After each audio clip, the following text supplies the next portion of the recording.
Olá, eu sou o seminarista Lenilson, estou no meu 5º período de Teologia da PUC Goiás e nesse vídeo vamos tratar um pouco sobre o Evangelho segundo Mateus. Recordo que o primeiro vídeo tratamos sobre uma pequena introdução da formação dos 4 evangelistas, dos 4 evangelhos.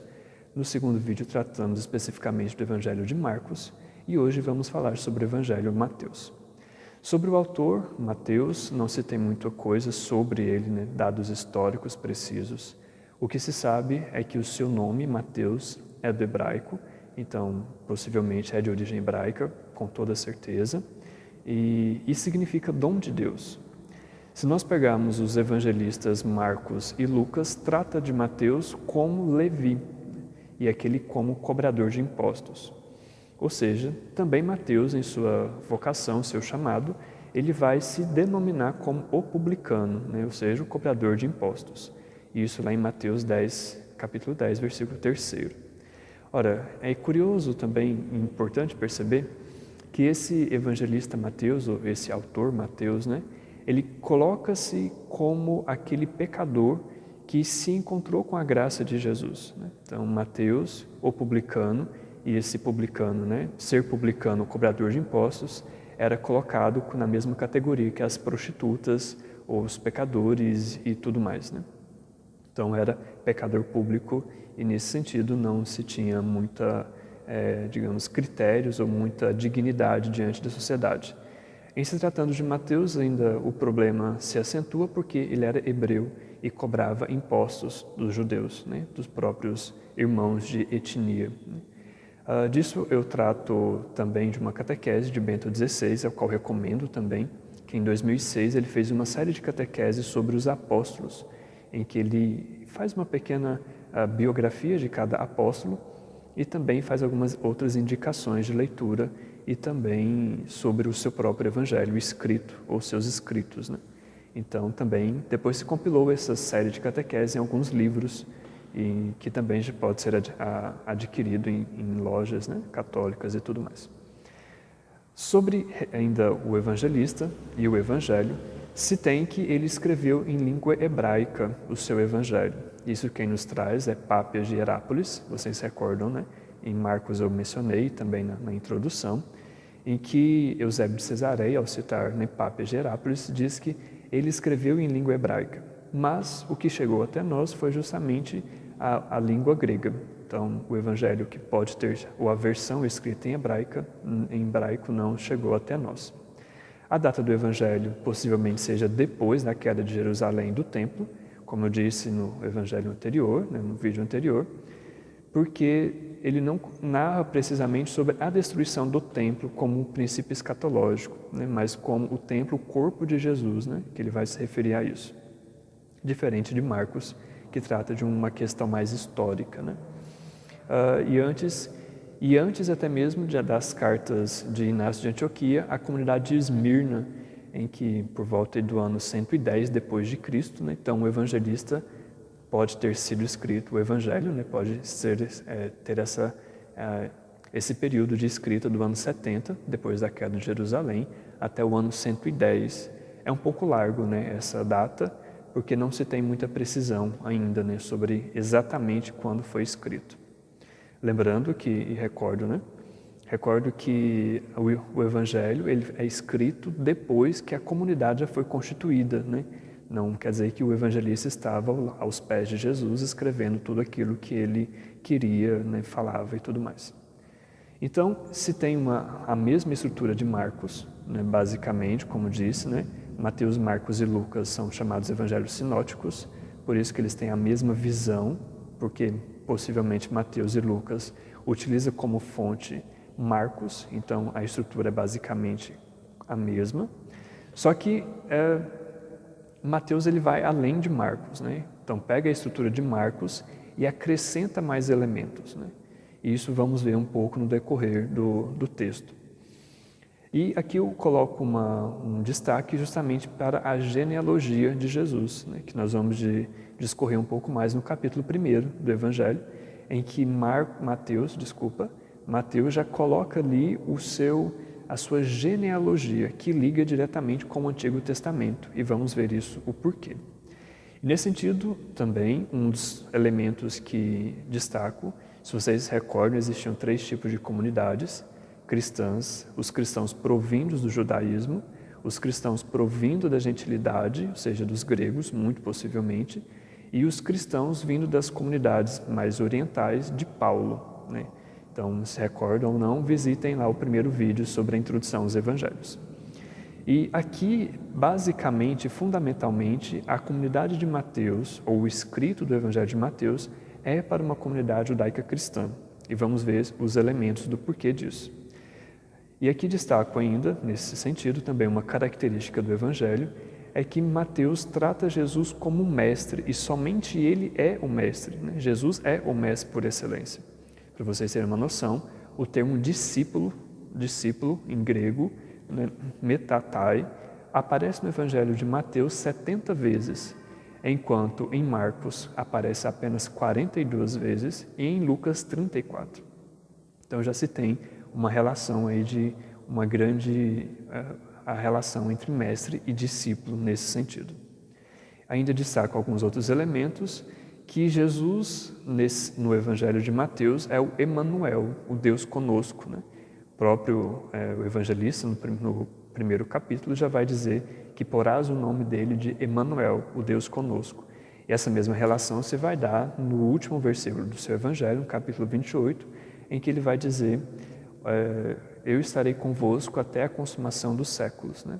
E ainda no meio do Evangelho vai dizer ainda que onde 2 ou mais estiverem reunidos, né, eu estarei com eles, né? Lá no capítulo 18, versículo 20. Então se tem essa relação de que Jesus é o Deus conosco. Então, volto à questão da comunidade judaica cristã, porque coloca Jesus como paralelo a Moisés, a lei, né? Por exemplo, no capítulo 5, e vamos ter a questão de mencionar, no capítulo 5, versículo 18, ele vai dizer que não passará nem um iota e nem um iud, né, ou um iud, né, ou uma vírgula, né?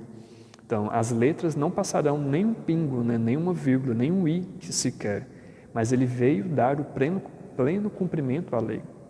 Então, se tem uma relação entre Jesus e Moisés. E depois se tem a questão da justiça, né, no capítulo 5, versículo 2 e capítulo 6, versículo 1, que depois vamos ter ocasião de mencionar um pouco mais sobre essa justiça. E também se tem um refrão que vai perpassar todo o Evangelho de Mateus, e por isso que eu digo que é uma comunidade judaica cristã, em que Mateus prova por A mais B que Jesus cumpre todo o profetismo, toda a lei de Israel, né? Porque como o refrão vai dizer, né? Aconteceu isso para se cumprir as escrituras que diz. Aconteceu isso para cumprir o que o profeta Jeremias disse. E assim vai ser um refrão que vai perpassar quase todas as ações de Jesus. Sempre no final de cada ação, normalmente vai aparecer esse refrão. Aconteceu isso para cumprir-se o que diz tal profeta, ou o que diz tal lei e tudo mais, tal escritura. E também aqui já em Mateus se aparece Jesus como filho de Davi. Então, Jesus como descendente da realeza, ou ainda mais, descendente de Abraão. Então, é judeu por excelência, porque descende de sangue de Abraão, né, do próprio Abraão, e também da realeza de Davi. Então, se tem uma descendência dupla. Ele é judeu por excelência e também descendente do rei, e por isso merece o trono, né? Merece o trono. É o evangelho mais longo dos 4 evangelhos, né? Que tem 28 capítulos, né? Como vocês já podem, né, perceber, e também é o primeiro do cânono bíblico que aparece para nós. Se vocês se recordam, né, um pouco de história, o cânono bíblico católico só foi fechado no Concílio de Trento, no século XVI, em que os padres conciliares, os bispos, juntamente com o Papa, colocou todos os 73 livros da Bíblia e fechou como cânone bíblico. E colocou essa ordem justamente do Evangelho de Mateus como o primeiro. Por quê? Se nós tomamos o último profeta do Antigo Testamento, o profeta Malaquias, no capítulo 3, versículos 23 e 24, se encerra o Antigo Testamento com uma promessa de que ele que Deus enviaria o Elias para preparar o terreno, né, preparar a terra para a vinda gloriosa de Jesus. Desculpa, para a vinda gloriosa de Deus, né, digamos assim. Jesus é um pouco posterior. Então, para a vinda gloriosa de Deus. Então, mandou-se Elias.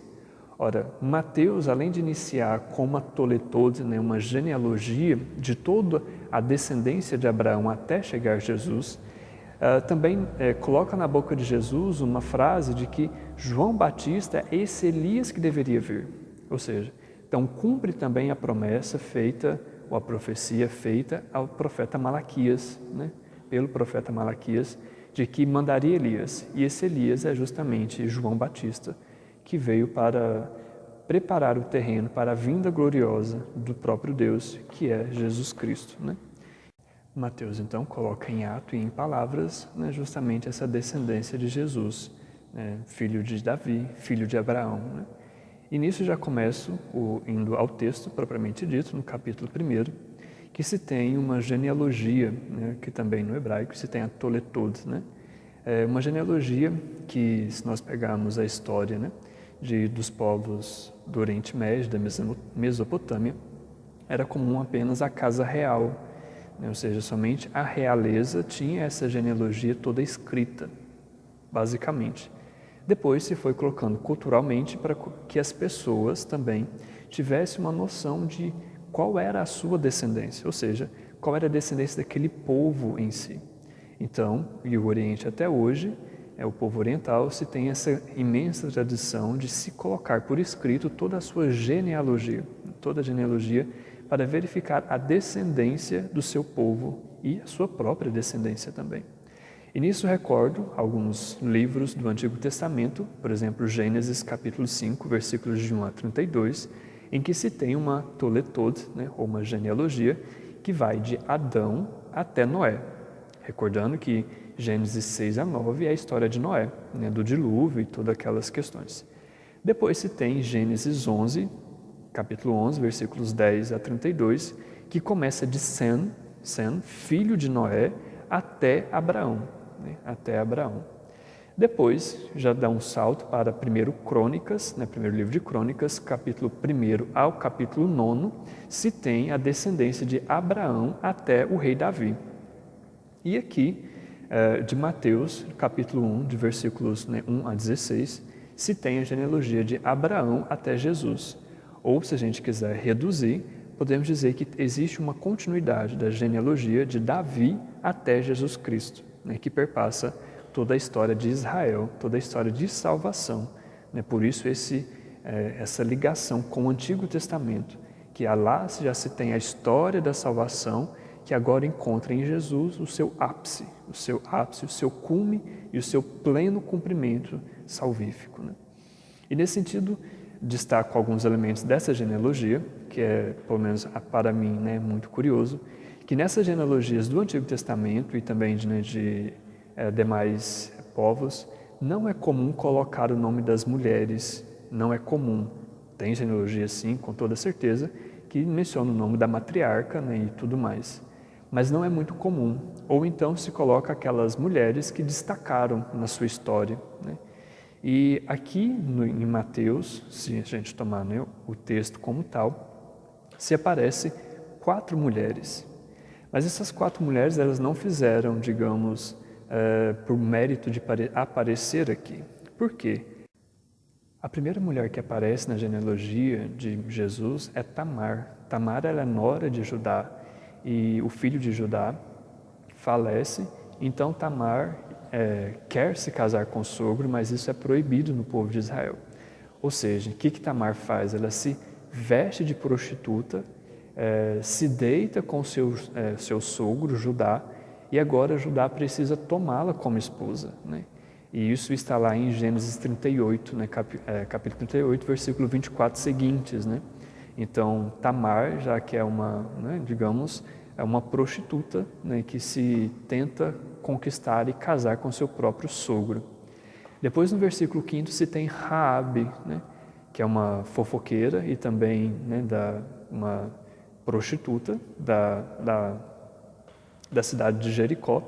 Se vocês recordam, quando Josué com o povo vai adentrar a terra prometida, Manda-se alguns para visitar a terra e Raabe é a que fala o que está acontecendo na cidade e também ajuda o povo de Israel a adentrar a terra prometida, principalmente adentrar em Jericó e tomar a cidade de Jericó. Isso está lá em Josué, capítulo 2, versículos primeiros seguintes, os primeiros versículos do capítulo. Depois, no mesmo versículo, se menciona Ruth, Ruth, que também é uma trambiqueira, que ela embebeda Boaz, que depois verifiquem lá no livro de Ruth, capítulo 3 e capítulo 4, os 2 capítulos que mencionam essa história, embebeda o Boaz, que era dono de uma vinha, e se deita, ou finge se deitar com ele na cama. Ou seja, o Boaz, quando acorda de manhã, está Ruth aos pés. Ele imagina que fez alguma coisa com Ruth e precisa tomá-la agora, desposá-la para a sua esposa. Então faz esse tramóia para poder salvar a sua pele e conquistar um casamento. E no versículo 6 do mesmo capítulo, se tem a mulher que, vai dizer o texto, daquela mulher que era esposa de Urias, ou seja, Betsabeia. Se vocês recordam, o livro do 2 Samuel, capítulos 11 e versículos de 1 a 27, em que Davi toma Betsabeia de Urias, ou seja, Betsabeia que gera um filho de Davi, e depois se tem toda a história com o profeta Natã, e que condena justamente o pecado de Davi. Então, se tem Betsabeia justamente como uma mulher adúltera que trai o seu marido Urias e agora precisa ser esposa de Davi. E Davi que mata Urias em guerra, que coloca ele no campo de frente para poder tomar a sua esposa. E depois, no versículo 16, se encerra essa genealogia justamente com Maria. Maria, que vai dizer o versículo, virgem, da qual nasceu Jesus. Então, dessa genealogia de mulheres não tão virtuosas, se chega a Maria. O que isso, pelo menos, precisa ter noção? Que a nossa história e nossa família, nossa genealogia histórica, às vezes é mostrada ou é apontada inúmeros pecados, inúmeras pessoas que fizeram muito mal, não somente a nossa família, mas também como a toda a genealogia, todo o povo, toda a comunidade, mas que no fim é a salvação, no fim é a salvação. E porque Deus age na história, Deus vem ao encontro do seu povo, Deus desposa o seu povo. Então, e agora a realeza de Jesus também se dá na história.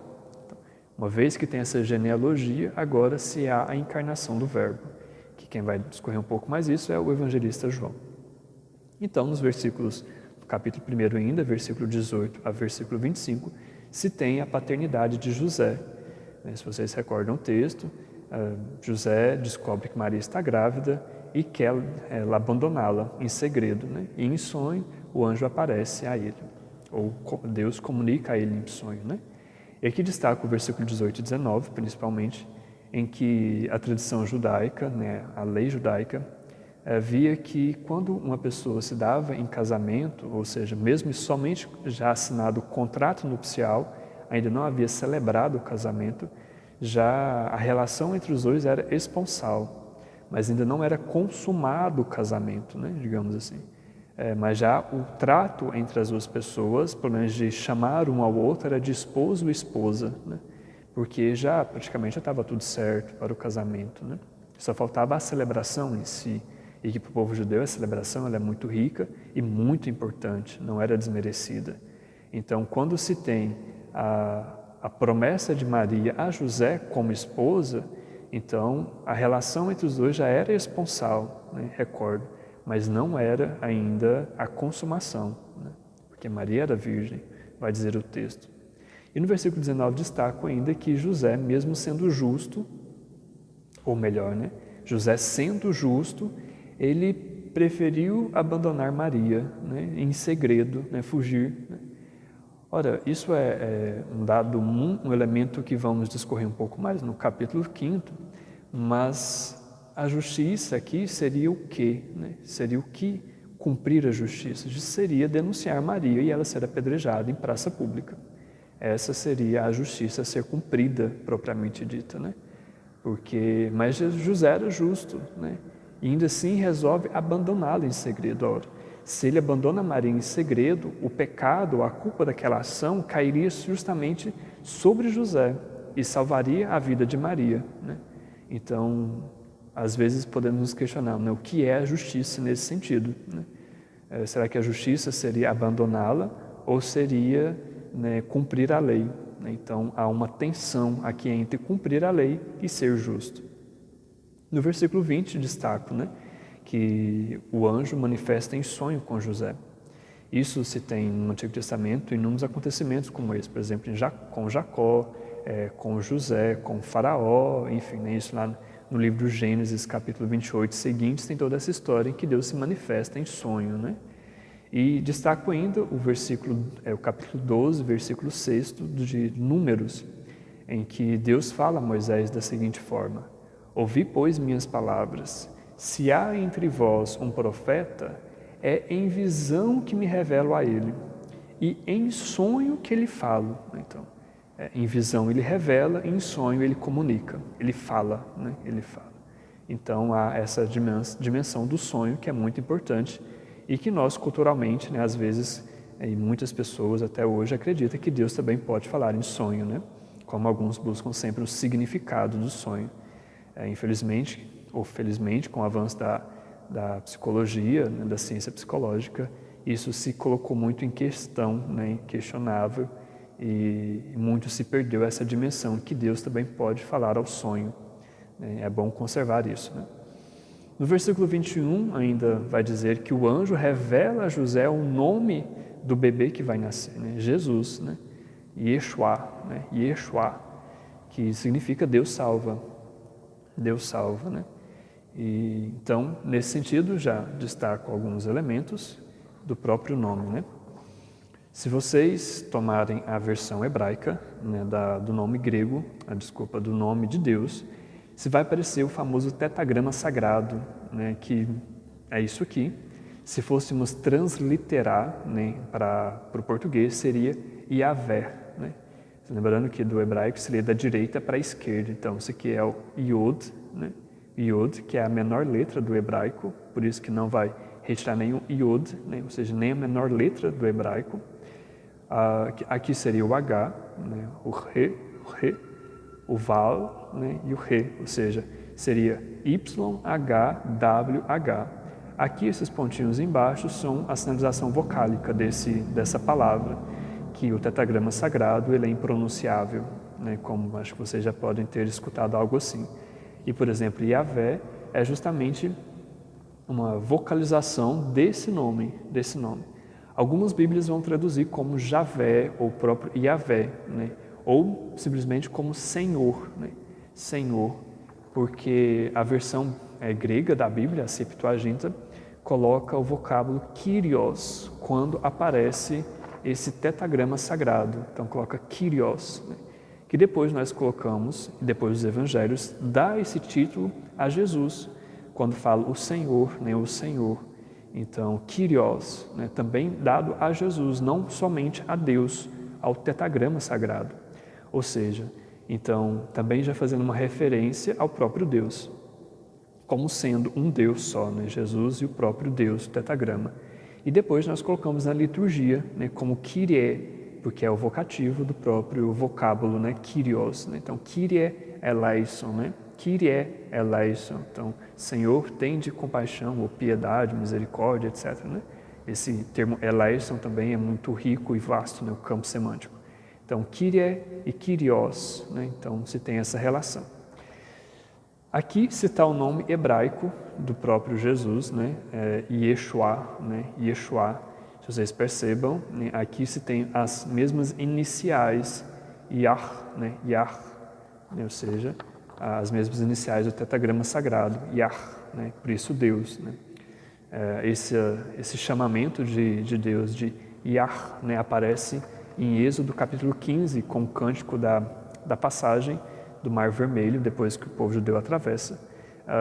Moisés que entoa, né, o cântico, chama-se esse Yah, né? Yah, né? Então, tudo mais.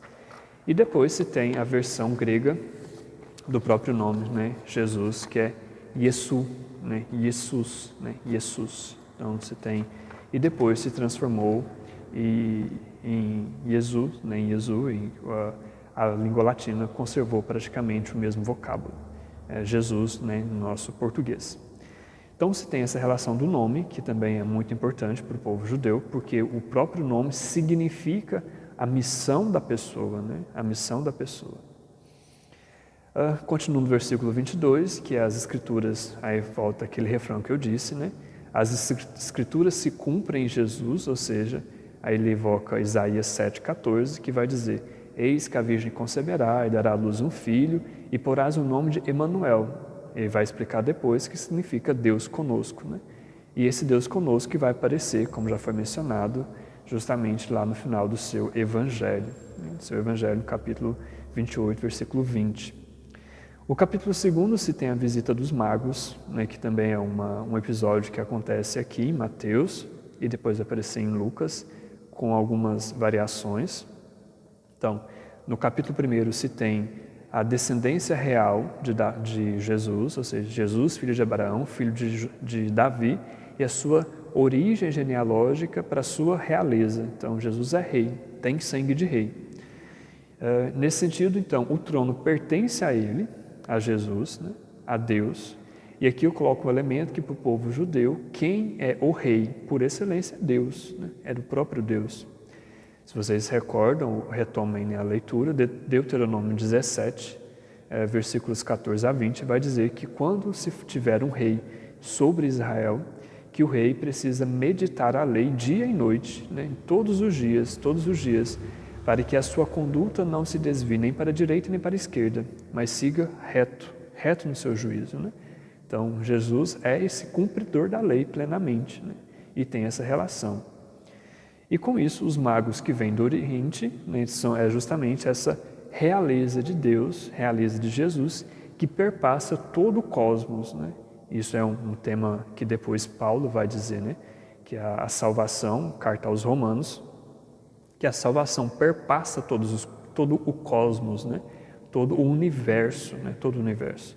Então, nesse sentido, se houver vida fora da Terra, que até hoje não foi descoberto, ele também foi alcançado por essa salvação de Jesus Cristo. E nesse sentido, já no versículo 1 do capítulo 2, se tem o tempo, uma datação, que o tempo do rei Herodes, vai dizer o texto, né? Aqui, o rei Herodes, ele reinou em Judá, nessa região da Judéia, né, todo ali, se vocês recordam, mas ao sul e também em Idumeia, ao extremo sul, justamente entre os anos 37 e até o ano 4º antes de Cristo, né? Então, se não tem uma datação precisa. E também, lá em Lucas, vai dizer sobre o edito de César Augusto.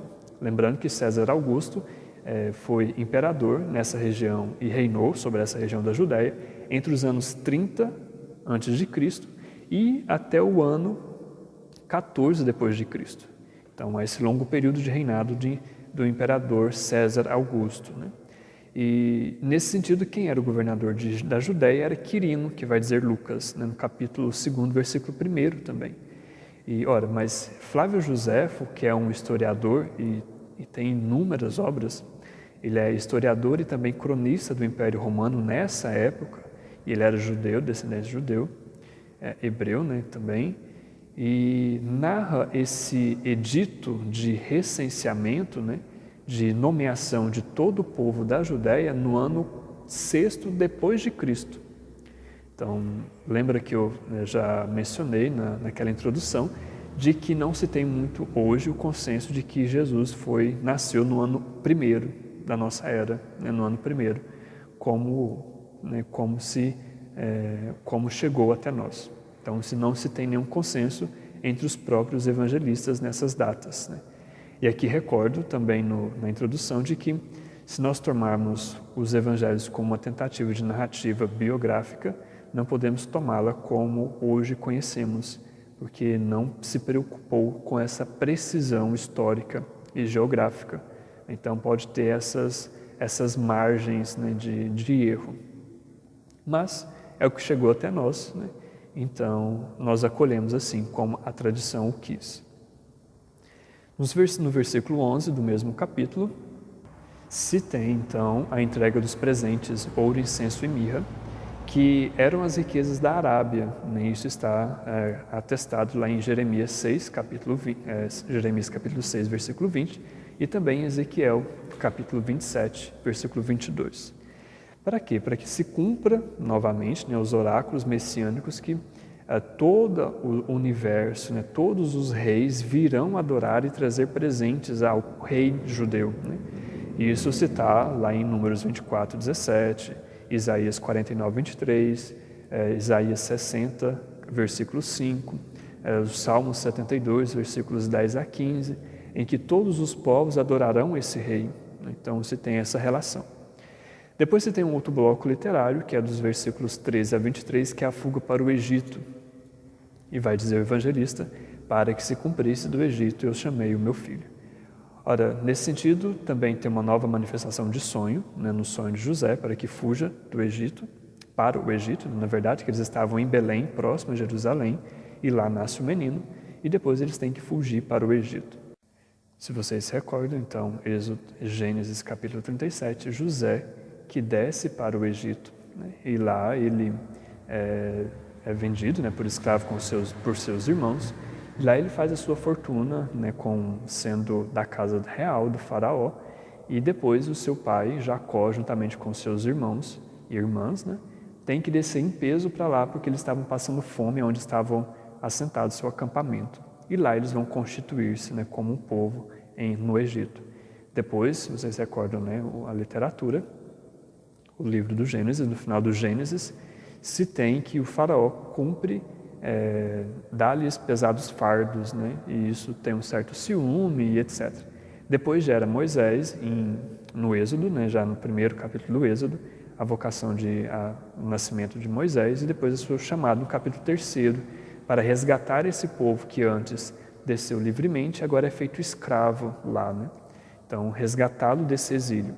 Nesse sentido, também para que se cumpra a passagem do Egito chamei o meu filho, ou seja, do Egito chamei o meu povo, daquele exílio que estava lá no Egito como escravo, agora ele volta livre para a terra prometida. Ou seja, aqui tem uma analogia entre filho e o seu povo, o povo e o filho, sempre essa analogia, essa dinâmica. E depois ele vai para Nazaré da Galileia, em que passa toda a sua vida, a sua infância e até os seus 30 anos, possivelmente, e antes da sua vida pública. E lá ele fica esse tempo todo em Galileia, na região da Galileia, recordando que a Galileia é uma região da diáspora, justamente do exílio Babilônia. O pessoal sai do Oriente, da Mesopotâmia, e fica meio que alojado, acampado ali na região mais extrema norte, região do extremo norte de Israel, sendo que na região central está Samaria, e na região sul fica a Judéia. Então você tem essa relação. E depois também para que se cumpra, que será chamado Nazareu ou Nazareno, porque é essa identidade geográfica, territorial que vimos lá na ocasião da negação de Pedro no Evangelho de Marcos. Já tivemos a ocasião de mencionar. No capítulo 4 se tem as tentações, que também aqui já se descreve um pouco mais sobre essas tentações e fala um pouco mais longamente, que eu deixarei para comentá-las no Evangelho de Lucas, propriamente dito.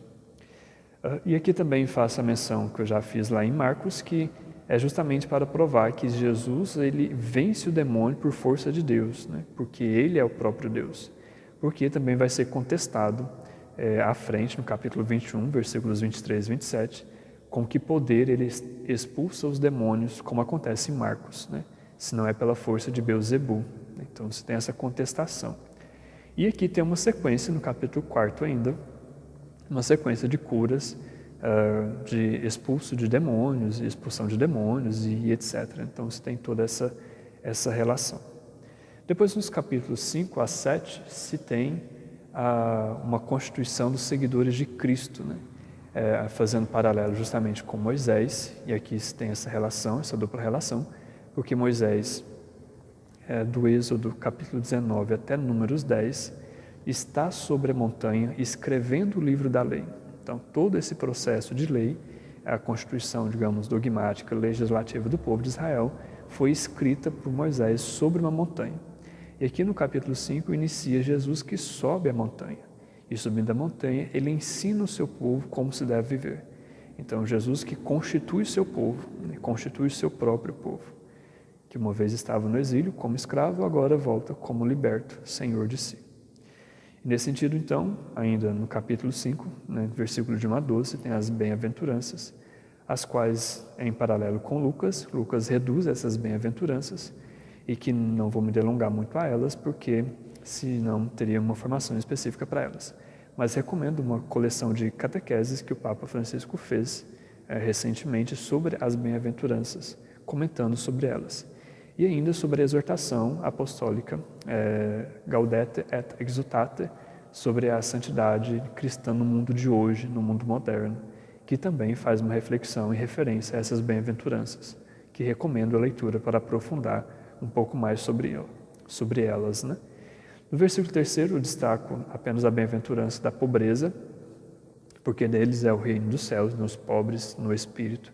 E aqui Jesus faz a menção de uma pobreza também material, mas também uma pobreza espiritual, porque o Evangelho de Mateus, recordem, com muita frequência virá sobre o desprendimento das riquezas, dos bens materiais. E, então, essa categoria, digamos, social, entre aspas, e também uma infância espiritual. Por quê?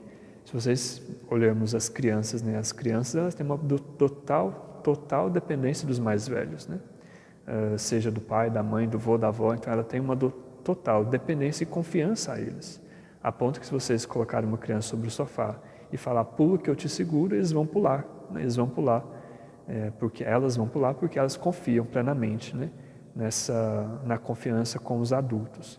Então também essa relação dos pobres com essa infância com as crianças que também são desprendidas, e uma criança que tem essa relação com dependência.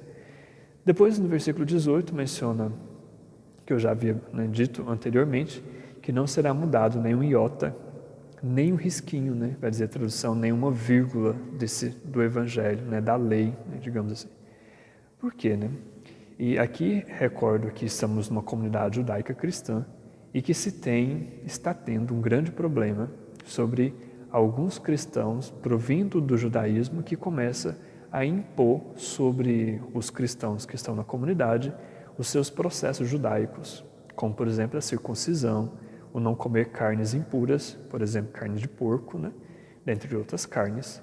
E se tem, então, esse processo chamado de judaizantes, que para ser cristão precisa ser da descendência de Abraão, precisa ser circunciso, precisa observar a lei, o Pentateuco como um todo, e precisa ainda abster-se de inúmeras questões. E com muita frequência também o evangelista Mateus vai trazer, por exemplo, no versículo 20, que a sua justiça precisa ser maior do que a dos fariseus e dos escribas. Então, a justiça cristã precisa ser maior do que a judaica. Ou então, Jesus ensina com autoridade maior do que a dos escribas e fariseus, como no capítulo 7, versículos 28 e 29. Então, Jesus que traz, ele não abole a lei, mas ele dá pleno cumprimento e coloca uma elevação a essa lei. É como se dissesse Jesus, Vocês cumprem a lei, isso já é perfeito, mas precisamos dar um passo a mais. Cumprir a lei é importante, mas precisamos crescer, crescer ainda mais. Recordam, passagem dessa infância, essa infância que já cumpre a lei, mas agora precisa crescer. Recordam ainda Paulo, que ainda há pouco eu dei a voz, como papinha, como leite, mas agora vocês já são mais velhos e precisam de coisas mais substanciosas. Então tem essa relação também. Nesse sentido também vai trazer que o povo, os fariseus e também os escribas, honram a Deus com os lábios, mas os corações estão longe, evocando assim Isaías 29, versículo 13, versículo 13. Então, percebam que se tem uma passagem grande da lei aqui em Mateus, Porque não basta cumprir a lei, ser justo o cumpridor da lei. É preciso dar um passo a mais, né? É como que, por exemplo, no capítulo 5, versículo 38 e 42, vai dizer: ouvistes o que foi dito, olho por olho, dente por dente. Essa é a lei italiana, né? Olho por olho, dente por dente. Agora eu te digo, né? Eu te digo, se alguém te pede a túnica, dê-lhe também o manto. Se alguém te bate na face direita, dê-lhe a outra face, né? Ou se te manda andar 1 quilômetro, ande 2, né? Ande 2 quilômetros, né? Se alguém te faz alguma coisa, dê o dobro, né? Ou seja, não é simplesmente a justiça aplicada como a lei, olho por olho, dente por dente, mas é preciso ir além. E isso faz um paralelo com o capítulo 25 do mesmo Evangelho, os versículos 31 a 36, né? Que vai falar sobre as obras corporais, né? As obras corporais. Tive sede, me deste de beber, tive fome, me deste de comer, né? Fui forasteiro e me acolhestes, né? Estive nu e me deste de vestir, tive doente e me visitastes, né? E os discípulos perguntam, Senhor, mas quando nós tivemos isso? Não, mas qualquer um que fizerdes nesses mais pequeninos é a mim que fizestes, né? Então, se tem essa relação de uma justiça não meramente como cumpridor da lei, mas uma elevação, ir além da lei. Como que a justiça, se nós pegarmos uma categoria mais grega, provinda da sua filosofia, Aristóteles, por exemplo, a justiça seria dar ao outro aquilo que lhe é devido.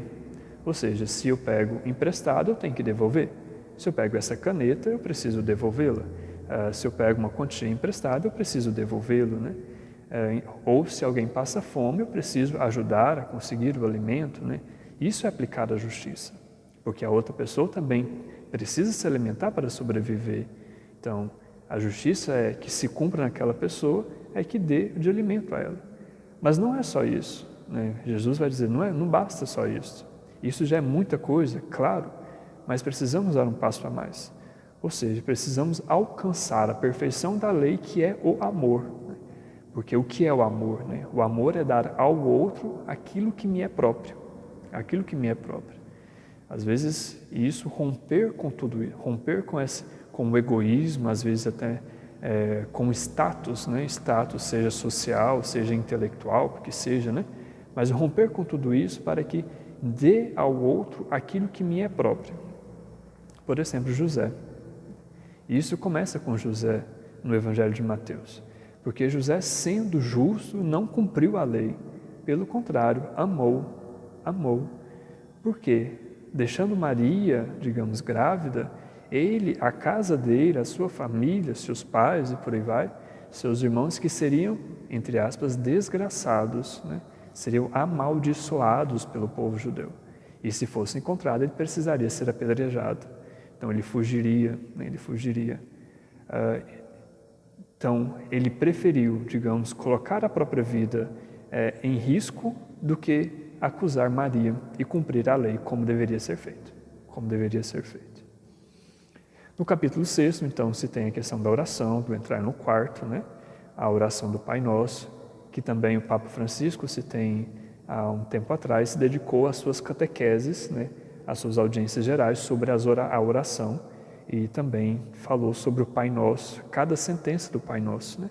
E também se tem a última parte do catecismo, né? A quarta parte, que fala sobre a oração, que também é uma fonte inesgotável, né? De sabedoria sobre isso, né? Sobre esse tema propriamente dito. Então, se tem essa relação, e a qual eu recomendo, não vou me deter por causa do tempo já avançado. E ainda se tem o grupo, né, os capítulos o capítulo 7, em que vai tratar mais sobre a moral, propriamente dito, uma moral ética, né? Então, e isso no capítulo 7, versículo 12, se vai ter a regra de ouro, né? Tudo aquilo, portanto, que quereis que os homens vos façam, fazei-os vós a eles, pois esta é a lei, né? Essa é a lei e os profetas, né? Então, essa é a regra de ouro que aparece no Evangelho de Mateus, fazer ao outro aquilo que eu gostaria que fizesse para mim, né? Isso digamos, amar ao próximo como a si mesmo, né? É o resumo da segunda tábua da lei que tivemos a ocasião de falar na transfiguração de Jesus, lá, e também do homem rico, né? no Evangelho de Marcos. Nos capítulos 8 a 9 se tem um outro grupo com 10 milagres, né? Que também entra em paralelo com o Evangelho de Marcos, que não vou me ater muito, que fala sobre que os milagres de tempestade acalmada, os endemoniados, os curas de paralíticos, né? Os cegos que voltam a enxergar e etc. Então você tem um grande bloco de milagres de Jesus. No capítulo 10 se tem o grande discurso apostólico, né? Sobre o segmento de Jesus, né? Sobre o segmento missionário de Jesus. Ele começa falando sobre viver a pobreza, né? Recorda a primeira bem-aventurança, ou seja, aquela infância também espiritual, mas aquela pobreza material do mesmo modo. Por exemplo, não levar bolsas, né? Não se levar apenas uma túnica e o cajado, né? Abandonar-se à providência de Deus. Vai olhar o lírio do campo, né? Veja o lírio do campo, né? Nem Salomão, na sua maior glória e esplendor, vestiu-se como assim. Ora, se os pardais comem, né? E tem todo o verão, tem o seu alimento todos os dias, né? Vós também, que sois filhos do Pai, não tereis esse alimento, né? Então, confiar-se nessa providência divina. Esse não levar nada pelo caminho, me recordo quando se faz essa peregrinação, né, na Via dos Romeiros para a Trindade, em que se nós levamos alguma coisa, né, são aproximadamente 18 quilômetros, talvez dá um pouco mais, né, uns 20 talvez, se a gente leva alguma coisa, uma garrafa d'água ou uma mochila que seja, nós chegamos ao final do caminho pesados, né, muito cansados. Então, não levar nada, né? Confiar na providência divina, confiar na providência. Então, e também se tem nessa questão de falar e pregar sem medo, né? E sem ter medo de perder a própria vida, ou seja, dar ao outro, né, aquilo que me é próprio, né? Até mesmo dar ao outro aquilo que é meu, né? Se eu tenho a palavra de Deus, eu preciso levá-lo, mesmo que isso custe a minha vida, mesmo que isso custe minha vida. E Papa Francisco, na sua exortação, né, Gaudete et Exultate, vai falar sobre essa ousadia que precisamos ter ao anunciar a própria palavra de Deus, né? Tem essa relação. Então, também ele encerra esse capítulo falando que quem acolhe esses missionários, né, quem acolhe essas pessoas enviadas por ele, é ele mesmo, né? Então, essa autoridade que foi dada a nós missionários apóstolos, né, os missionário apostólico dessa missão de Jesus, de levar a boa nova, essa autoridade, onde a gente chega, é ele que chega também. Então, acolher os peregrinos, acolher os missionários, é acolher o próprio Cristo, né? Isso, vocês recordam, tive a ocasião de falar no Evangelho de Marcos, sobre a questão da autoridade, né? A ex ousia, né? É dar aquilo que me é próprio, da minha própria substância ao outro, né? Então, não vou me delongar muito aqui. Dos capítulos 11 até o capítulo 13, versículo 52, você tem uma série de textos sobre o mistério do reino dos céus, né? Então, o capítulo 11 vai falar sobre João Batista, como Elias, né, que é o que liga, digamos assim, o Evangelho de Mateus com o Antigo Testamento, ou seja, o elo que liga, que cumpre a profecia de Malaquias, né, que enviará um novo Elias para preparar o terreno. Então, e também se fala no capítulo 11 desse mestre que possui o fardo leve, né, e o jugo suave. Se vocês recordam, um pequeno, 2 versículos, né, 28 e 29, né? Vinde a mim todos vós que estáis cansados de carregar os pesados fardos, né? Porque o meu fardo é leve e o meu jugo é suave. Então, esse mestre que envia em missão e que fala para os missionários, porque quando saímos em missão, nós levamos a boa nova dele e, ao mesmo tempo, nós nos enchemos dos pecados dos outros, né?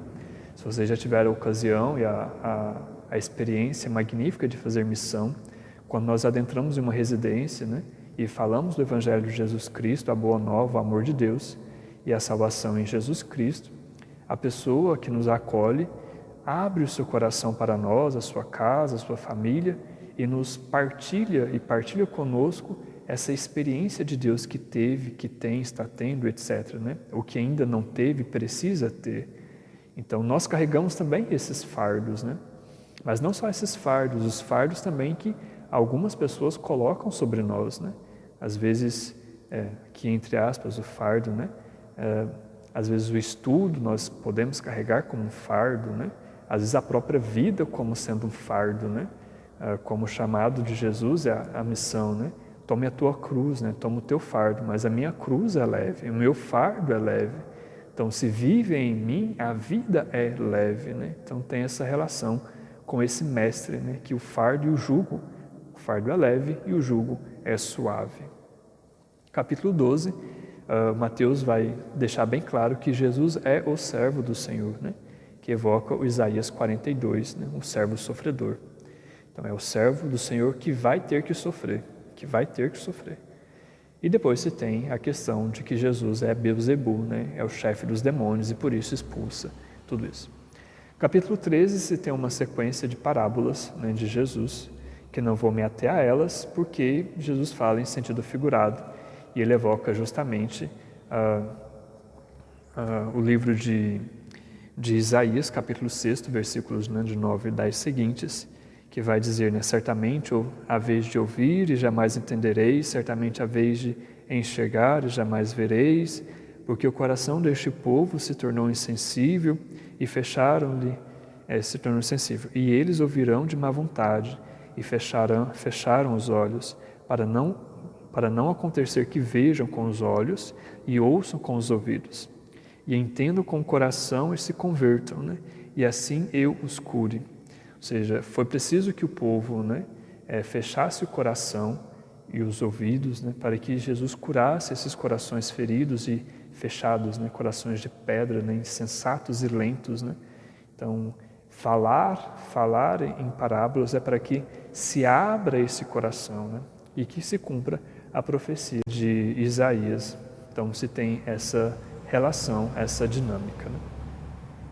E se tem uma série, né, que é paralelo também a Marcos, né, uma série de parábolas. E o que difere de Marcos é justamente a parábola do joio e do trigo, né, que se tem essa relação do joio e trigo, que é a única diferença das parábolas, né, aqui nessa ocasião. Depois, no capítulo 14, tem a execução de João Batista. Depois se tem a primeira multiplicação dos pães, no capítulo 14, versículos 13 a 21, que em Mateus também se tem duas multiplicações de pães. Depois vai acontecer lá no capítulo 15, versículo 32 a 39, que é paralelo a Marcos, que tivemos a ocasião de mencionar lá em Marcos, e não vou me deter aqui. Nos versículos 22 a 33, Jesus anda sobre as águas e Pedro com ele. Então, também tivemos a ocasião de mencionar esse domínio de Jesus sobre as águas, né? E também o curioso é que, e também destaco, Pedro que anda sobre as águas com Jesus, né? Então, isso para cumprir justamente o que Mateus, né, vai dizer no final, que ele estará conosco até a consumação dos tempos e que nós faremos coisas maiores porque ele volta ao Pai, né? Então, se nós estamos com ele, caminhamos com ele, ele nos toma pela mão e somos capazes também de ter essa atividade, digamos, sobre-humana, de andar sobre as águas. Alguns vão dizer, mas estava no mar morto e o mar é salgado, lá ninguém afunda, né? Então, por que Pedro estava afundando, né? Isso é algo também assim, emblemático no texto, né? Se ninguém afunda no mar, né, porque é muito salgado o mar, e essa região lá, né, muito salina, desértica, então, por que Pedro afundou? Então, tem essa tensão também. Depois, no capítulo 16, se tem, dos versículos 13 a 20, justamente o primado de Pedro, né, que precede, né, a profissão de fé de Pedro, e que se tem, que eu vou me deter um pouco mais, né. No versículo 18, Jesus vai dizer, né, Simão, filho de Jonas, e vai continuar, né? Tu és Pedro, e sobre esta pedra edificarei a minha igreja. Né? Tu és Pedro, e edificarei a minha igreja. Isso é interessante, alguns vão questionar esse Petros, né, em grego, porque Petros de Pedro é distinto de Petra, né, digamos, o campo semântico de pedra, rocha, né? Então, vai ter um certo questionamento com isso. Sobre esse questionamento eu ainda destaco, né? Porque quando Jesus fala, né, que sobre esta pedra edificarei minha igreja, ele fala sobre uma rocha como rocha comum. né? Enquanto pelo menos o evangelista utiliza Petros como nome próprio, né? Então, o campo semântico é um pouco distinto, apesar de significar a mesma coisa, ou quase a mesma coisa, né? Que os evangelhos sinóticos precisam ser lidos, né, no seu conjunto, como eu disse na nossa introdução.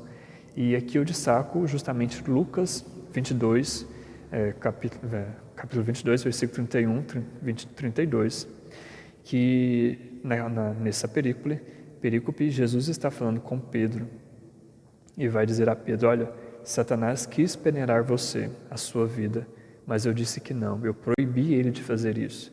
Se vocês recordam, Satanás que tenta também Jó, né, lá no seu livro, né, que pede autorização de Deus para tentar o justo, né, Jó, então, e que Deus concede. Mas aqui Jesus vai dizer, não vai, ele não vai peneirar Pedro na sua peneira, mas Pedro, quando tu te converteres, né, confirma os teus irmãos na fé. Confirma os teus irmãos. Elege justamente Pedro como essa primazia de que Pedro vai ser essa confirmação de fé. Depois, em Atos dos Apóstolos, capítulo 8, né, Pedro e João vai até a região da Samaria para confirmar os discípulos que foram batizados, né? Então, Pedro que confirma os seus na fé, confirma os seus na fé. Então, se tem essa relação do primado de Pedro também. Justamente a minha igreja, ou seja, eclesia, ou seja, todos aqueles que se reúnem em meu nome, né, Jesus Cristo, porque vai dizer no Evangelho de Mateus, onde 2 ou mais estiverem reunidos, eu estarei no meio deles. Então, se tem essa reunião do povo de Deus, né, do povo de Deus que é chamado do Egito como escravo, que lá era feito escravo, agora é paga a liberdade, é chamada para entrar na terra prometida, que agora se constitui como povo de Deus, ou seja, eclesia, igreja, né? Então, se tem essa relação. E no versículo 18, nessa continuação, ele vai falar sobre as portas do Hades, né? Que não prevalecerão sobre a igreja de Cristo, né? Porque a igreja de Cristo é sustentada na fé de Pedro, nessa pedra, né? Tu és o Cristo, o Filho do Deus vivo. É essa fé que Pedro professa em Jesus Cristo. E aqui, se a gente se recorda, essa categoria de Hades, né? Que no hebraico, na tradição judaica, é o Sheol, né? O Sheol para eles, que é justamente a mansão dos mortos, né? Ou o lugar do submundo. Na mitologia grega é um deus, né? O deus onde, digamos, os infernos, né? As profundezas, né? Então se tem essa relação. Depois ele vai dizer, né, que a chave, que entregará as chaves, né? E tudo que ligares no céu será ligado, e tudo que desligares será desligado. E dá também esse poder de ligar tudo da terra no céu, tudo no céu na terra, essa relação. Aqui se tem uma outra categoria que eu gostaria de destacar, 2 elementos. O primeiro, a excomunhão, o anathema sit, né, como no latim, e também o inferno, né? A excomunhão, ela trata justamente da pessoa que livre e conscientemente adota, digamos, ideias contrárias à fé cristã, à fé católica. E Pedro, no caso o Papa, seu sucessor, tem o poder de tirar essa pessoa da comunidade, ou seja, retira ele da comunidade e o coloca fora dessa eclesia, dessa reunião do povo de Deus. Isso pelo menos hoje, infelizmente, se banalizou muito, né? Mas hoje é muito raro ter esse decreto de excomunhão, né?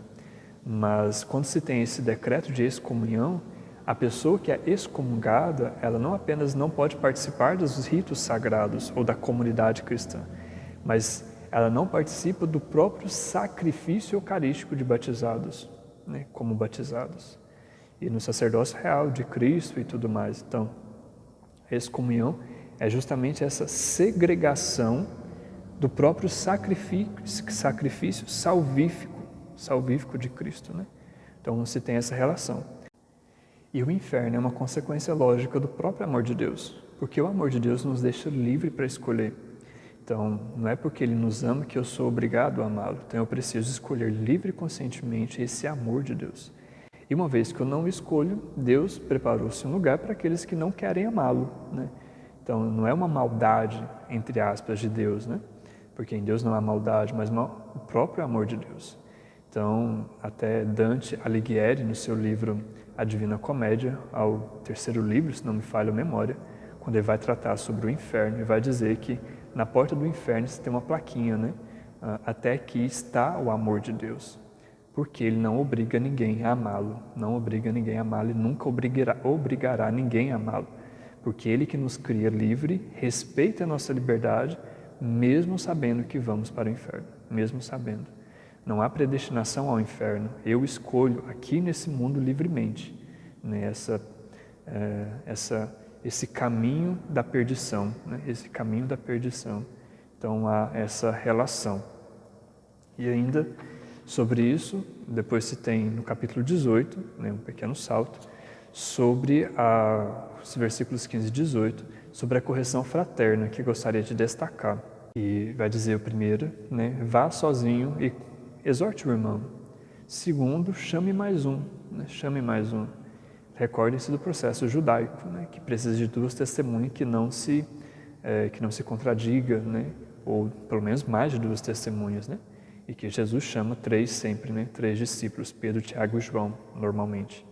Terceiro, diz à igreja, né, então, você foi sozinho, ele não te escutou, então você volta, chame mais um, ou mais dois, se for o caso, converse com esse irmão, chame-o, né, converse, exorta, e depois não escutou ainda esses três, né, então chame a igreja, a igreja, na pessoa do bispo ou na pessoa do sacerdote, vai exortar esse irmão.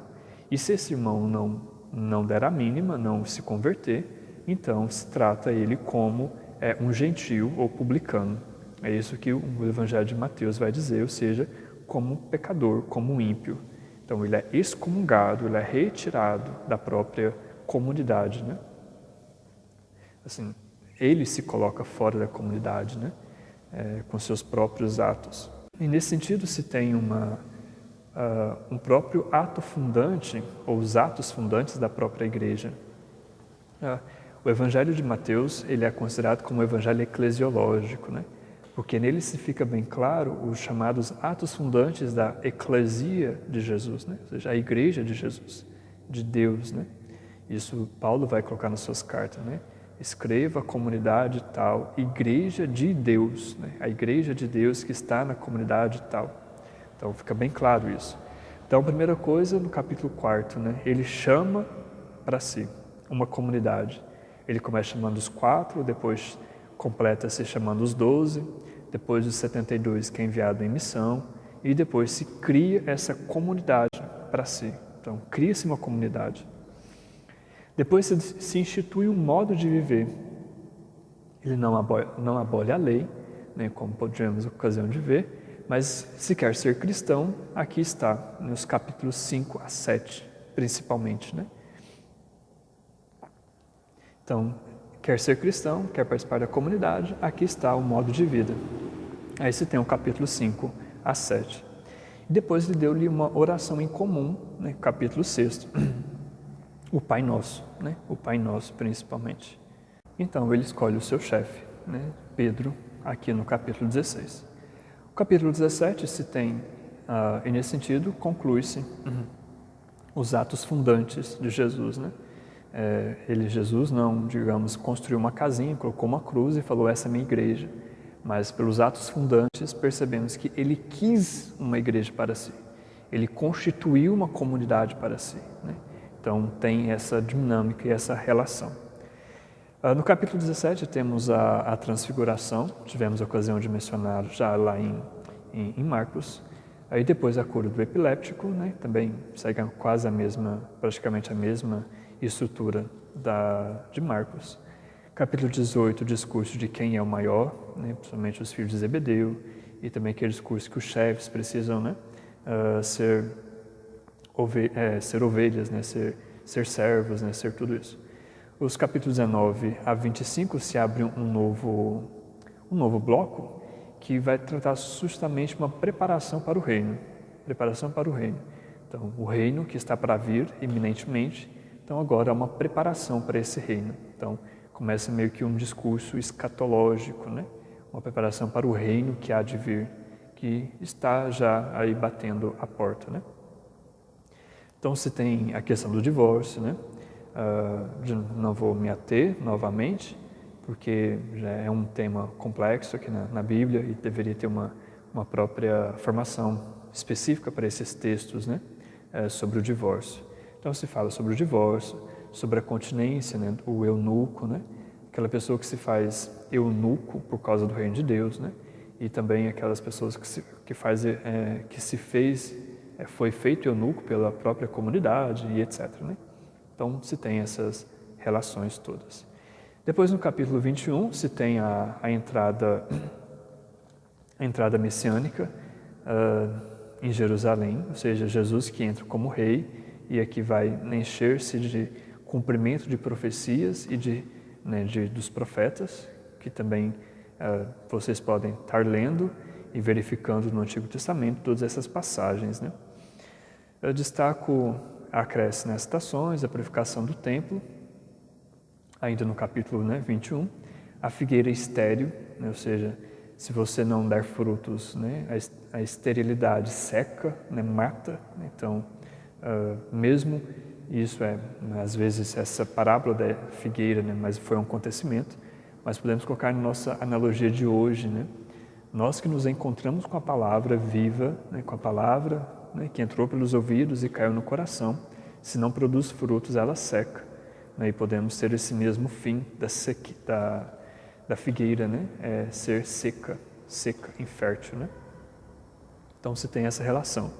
Depois se tem os vinhateiros homicidas, né? Que mata o filho para ficar com a herança, né? Isso é também bem claro.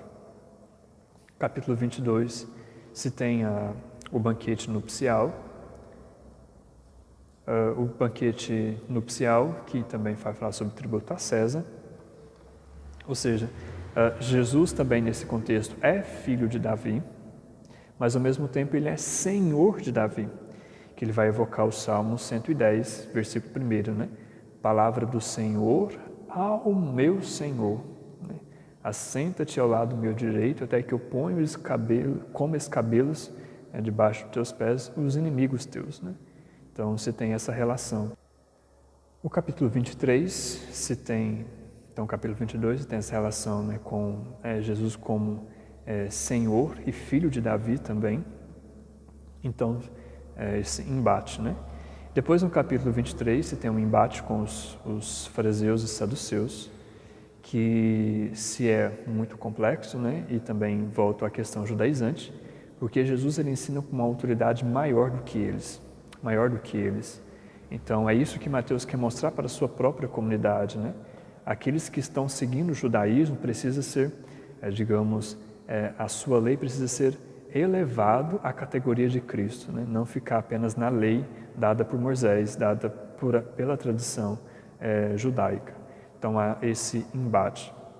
Os capítulos 24 a 25 se tem um conjunto de discursos escatológicos, né, sobre principalmente Jerusalém e o templo, e aqui faz um paralelo muito próximo, né, um paralelo com Marcos, ainda que não menciona a destruição do templo físico como Marcos, mas aqui a destruição do templo como o corpo de Jesus.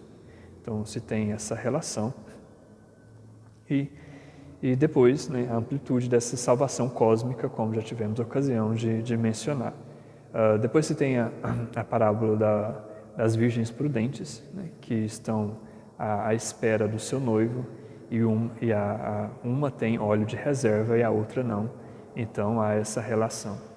Depois da parábola então das virgens, se tem a parábola dos talentos, né, os talentos que nos foram dados e que será cobrados no final, ou seja, no fim dos tempos. Tudo aquilo que foi nos dado como dom e talento será cobrado de volta. Então, os frutos que nós produzimos, é preciso, então, nesse sentido, perceber o que estamos produzindo frutos, né? Quais os frutos que estamos produzindo. No capítulo 25, versículo 31 a 46, se tem as obras de misericórdias corporais, né? Que eu já tive a ocasião de mencionar no capítulo 5, anteriormente. Porque fazer isso, praticar as obras corporais, é justamente herdar o reino dos céus. É assim que ele conclui essa perícope, né? Porque isso é justiça, né? Isso é justiça. Não é apenas dar ao outro aquilo que ele merece, né? Olho por olho, dente por dente, mas dar ao outro aquilo que é próprio meu. Se o outro está com fome, eu preciso dar do meu alimento para ele. Se o outro está nu, eu preciso dar das minhas vestes para ele, né? Se o outro, né, está com sede, eu preciso dar da minha água para ele, né? Então, ter essa relação próxima com o outro, de modo que eu dê ao outro aquilo que me é próprio, né? Aquilo que me é próprio. Os capítulos 26 a 28 se tem, né, os últimos capítulos, a paixão, morte e ressurreição de Jesus. A paixão, morte e ressurreição. Destacar alguns elementos, porque praticamente é o mesmo paralelo com Marcos e Lucas, e não vou mencionar João agora, mas depois vamos ver, né, mais especificamente. Então, você tem essa relação com esse paralelo. Então, vou mencionar apenas alguns elementos que desentoa ou difere de Marcos, como já tivemos ocasião de mencionar no primeiro vídeo. Aqui temos a venda de Jesus por Judas por 30 moedas de prata. Se nós tomarmos o texto de Levítico, capítulo 27, versículos de 1 a 8, vamos perceber que quando fosse, vai dizer o texto, né, fosse vender alguém, ou um escravo, né, digamos assim, o homem valeria 50 moedas de prata, enquanto a mulher valeria 30 moedas de prata. Ou seja, Judas vende Jesus como escravo, ou entrega Jesus como escravo, e o preço recebido é justamente o preço de uma mulher, né? Olha só. Isso me faz recordar um paralelo de Oséias, capítulos 3, na verdade os capítulos 1 até o 3, né, narra sobre isso. O profeta Oséias, então, passa pela pele, né, sofre na pele aquilo que Deus estava sofrendo. Deus vai dizer ao profeta Oséias, né, toma-te como mulher uma prostituta, né, uma mulher, e essa mulher vai ser Gomer, né, na narrativa dos capítulos 1 a 3, né, essa história, e aqui eu vou sintetizá-la, né? Então, Oséias casa com essa mulher Gomer, só que Gomer, por ser prostituta, não deixa o seu serviço, né, a sua prática de prostituição, e sai de casa, né, e se dá com um homem, e esse homem começa a fazê-la dela escrava. E ela, né, se arrepende e começa a sofrer na mão desse segundo marido, né, desse adultério. E justamente esse homem vende Gomer, ou coloca Gomer à venda como escrava. E no leilão, na praça pública, né, na região, Oséias compra de volta essa mulher, compra a amada de volta, né? Isso faz um paradoxo, né? Judas que vende Jesus para que o povo de Israel compre a amada, né? Compre a amada. Então, para que o amor de Deus possa agora cumprir-se plenamente. Então, a amada volta ao amado, né? O povo volta ao seu Deus, né? Isso é o princípio de conversão. O amado agora está, digamos, escancarado na cruz, né? Abertos, né? Como podemos ver aqui na imagem, né? Jesus está abraçando a todos como o esposo e como o amado, né? Como o amante. Então, é essa relação do grande amor de Deus, né? Que se dá para fazer esse paralelo, porque Oséias compra Gomer com 15 moedas de prata e mais alguns barris de vinho, que daria a somatória de 30 moedas de prata, né? Então, há essa relação de que agora o povo de Israel, né, o povo escolhido, comprou o seu amado, né? Comprou o seu amado. Depois, em Mateus 27, capítulo 27, é um paralelo com Marcos, capítulo 15, que apresenta, né, de diferença apenas citações de cumprimento das profecias em Jesus Cristo.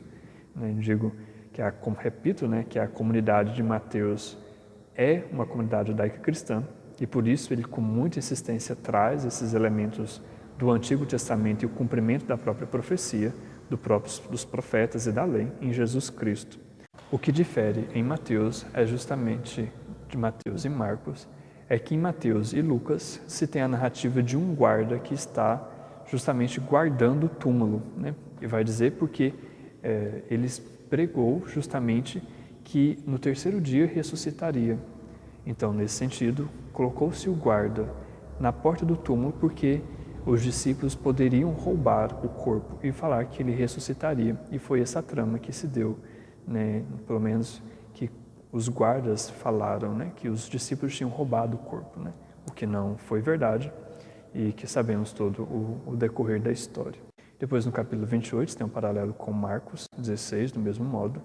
E aqui eu destaco que nos versículos de 11 a 15, se tem os guardas, né, que os mestres da sinagoga e também do sinédrio, manda falar, pede para que os guardas falem, né, que roubaram o corpo, né, e que não ressuscitou, mas que roubaram o corpo. Depois se torna novamente, como em Marcos, o retorno à Galileia, mas aqui há algo que distingue de Marcos, porque o retorno à Galileia não é apenas a Galileia, mas a montanha indicada.